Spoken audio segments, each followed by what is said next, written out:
yes, regulations sometimes can be an impediment, but more importantly, what we are seeing is that the very solid, very robust, very transparent regulatory regime actually ensures the longer-term sustainability of a capital market. So going back to the HKMA's effort, so we actually do have a very clear mandate of developing Hong Kong as an international financial center.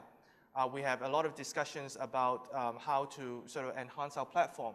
So in engaging with the local industry, the banks, as well as the tax advisors, we over the years have been discussing with them and have identified some of the key impediments on the tax side as well as on other fronts. And so last year you mentioned that we've made a big push, and what we've done is that we've legislated a bill basically amending the relevant tax laws that actually allow two things. Firstly, in the past, the interests, when there are intercompany borrowing and lending, while the intercompany interest income borrowing arising from that lending would be taxable, the borrowing interest expense were not deductible at first. But with the legislative changes, now it has become deductible.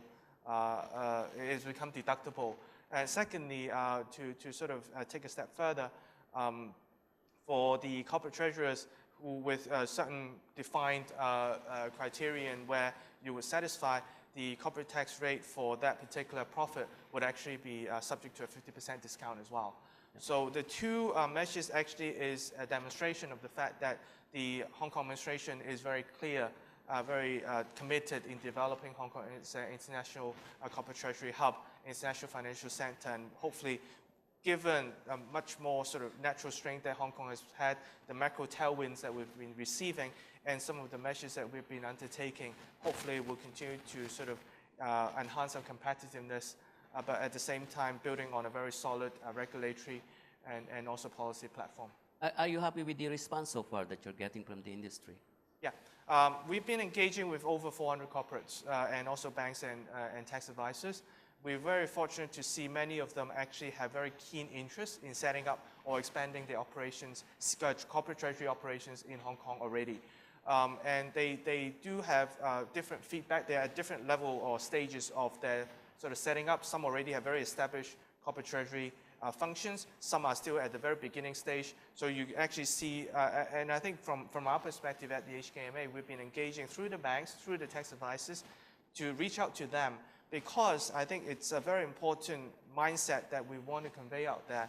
Corporates, even though some may ask, we are the central bank, we are a financial regulator, why would we want to engage corporates? Do we regulate them? A, we do not regulate them, so that puts me in a reasonably more friendlier position with the corporates. More importantly, we do view corporates as very important end users of our financial services.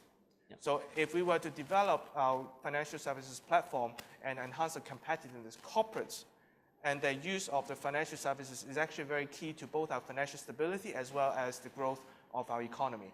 So with that in mind, we've been engaging with the corporates, as I mentioned, over 400 corporates and banks and tax advisors, learning from them as to what are the key impediments to their businesses and how we could do through us or through other bureau within the government organizations to enhance our platform.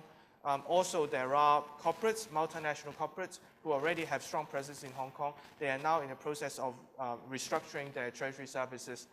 We have been engaging with them. The mainland Chinese corporates, as I mentioned, they have been venturing overseas using Hong Kong as a springboard to venture into international markets. We have been visiting Beijing, Shanghai, Shenzhen, Guangdong, and hopefully giving a sense of them that they could use Hong Kong as a hub, and some of the key latest measures that actually would sort of help them in their internal approval processes.